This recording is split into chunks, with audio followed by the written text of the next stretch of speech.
Hi everybody, my name is Natasha and I've been commanded by His Royal Highness Prince Bertie the Frog to tell you a story Nori. Did you know that Prince Bertie lives in a pond, not a palace? His friend Tim the Tadpole asked him yesterday, "Prince Bertie, when I grow up, will I be a green frog just like you?"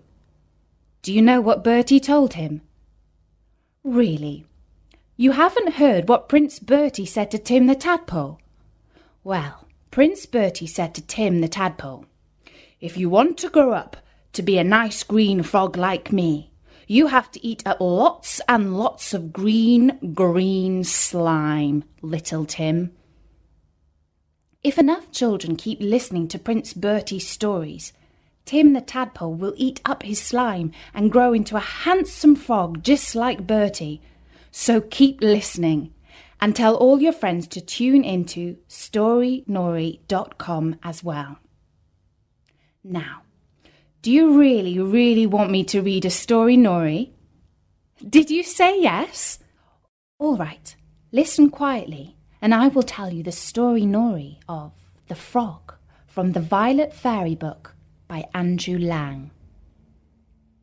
Once upon a time there was a rich farmer woman who had 3 sons. One day they all 3 told their mother that they wanted to get married, to which their mother replied, "Do as you like, but see that you choose good wives, and, to make certain of this, take with you these 3 balls of wool and give it to the girls to knit. Whoever knits the best pair of socks will be my favourite daughter-in-law." Now the eldest 2 sons had already chosen their wives, so they took the wool from their mother and carried it off with them to have it knitted as she had said. But the youngest son was puzzled what to do with his wool, as he knew no girl, never having spoken to any, to whom he could give it to be knitted. He wandered here and there, asking the girls that he met if they would undertake the job for him, but at the sight of the wool they laughed in his face and teased him. Then in despair he left their villages and went out into the country, and sitting on the bank of a pond began to cry bitterly. Suddenly there was a noise close beside him, and a frog jumped out of the water onto the bank and asked him why he was crying. The young man told her of his trouble and how his brothers would bring home beautifully knitted pairs of socks from their promised wives, but that no one would knit his socks for him. Then the frog answered, "Do not weep because of that. Give me the wool, and I will knit it for you." And having said this, she took it out of his hands and flopped back into the water, and the youth went back, not knowing what would happen next. In a short time the 2 elder brothers came home, and their mother asked to see the pairs of socks that had been knitted out of the wool that she had given them. They all 3 left the room, and in a few minutes the 2 eldest sons returned, bringing with them the socks that had been knitted by their chosen wives. But the youngest brother was greatly troubled, for he had nothing to show. Sadly he took himself to the pond, and sitting down on the bank, began to weep. Flop!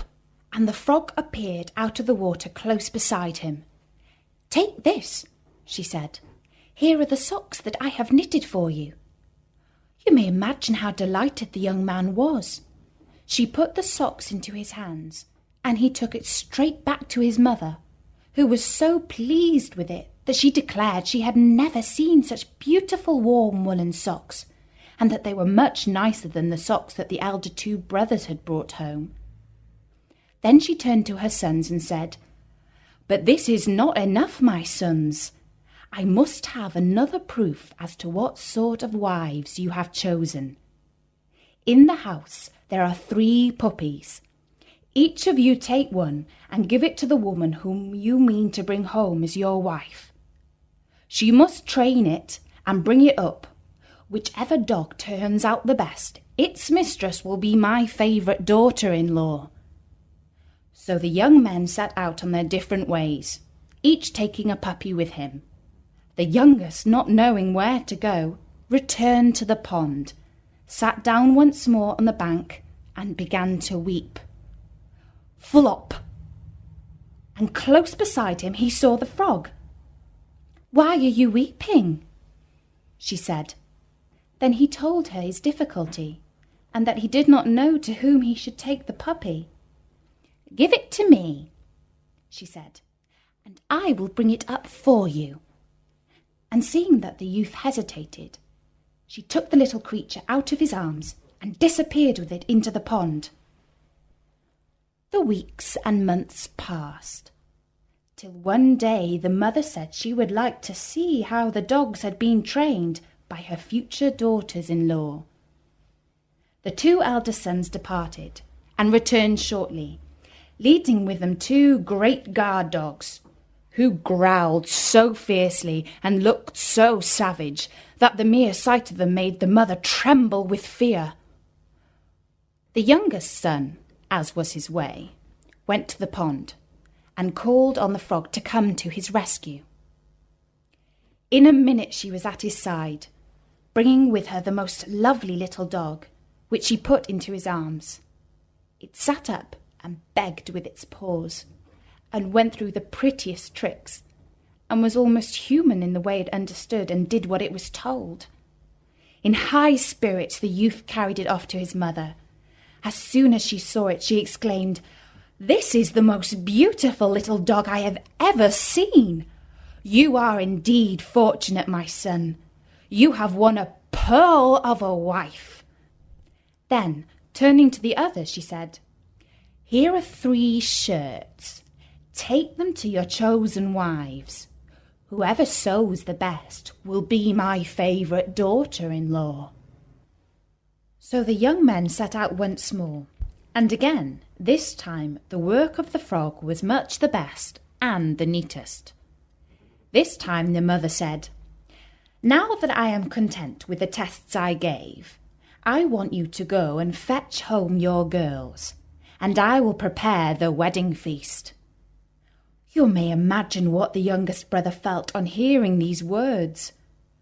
Where would he find a girl to marry? Would the frog be able to help him in his new difficulty? With bowed head and feeling very sad, he sat down on the edge of the pond. Flop! And once more the faithful frog was beside him. "What is troubling you so much?" she asked him, and then the youth told her everything. "Will you take me for a wife?" she asked. "What should I do with you as a wife?" he replied, wondering at her strange proposal. "Once more, will you have me or will you not?" she said. "I will neither have you nor will I refuse you," said he. At this the frog disappeared, and the next minute the youth beheld a lovely little cart, drawn by 2 tiny ponies, standing on the road. "Come with me," she said, and he got up and followed her into the cart. As they drove along the road, they met 3 witches. The first of them was blind, the second was hunchbacked, and the third had a large thorn in her throat. When the 3 witches beheld the cart, with the frog seated pompously amongst the cushions, they broke into such fits of laughter that the eyelids of the blind one burst open, and she recovered her sight.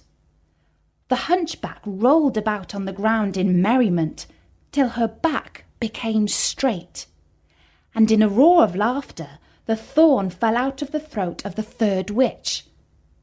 Their first thought was to reward the frog, who had accidentally cured their misfortunes. The first witch waved her magic wand over the frog and changed her into the loveliest girl that had ever been seen. The second witch waved the wand over the tiny cart and ponies, and they were turned into a beautiful large carriage with prancing horses and a coachman on the seat. The third witch gave the girl a magic purse filled with money. Having done this, the witches disappeared, and the youth with his lovely bride drove to his mother's home. The mother was delighted to see her young son's good fortune. A beautiful house was built for them. She was the favourite daughter-in-law.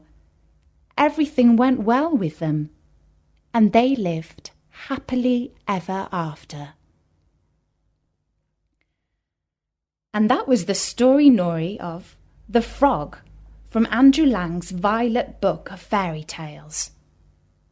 It's one of Prince Bertie's favourite stories. Bertie especially likes story Noris about frogs. Do you? Prince Bertie would like to meet all his new friends at his lovely green and purple website. You can see what he looks like there. So drop by at storynori.com. I'll be telling you another story Nori soon, so keep coming back for more stories. For now, from me, Natasha. Bye-bye.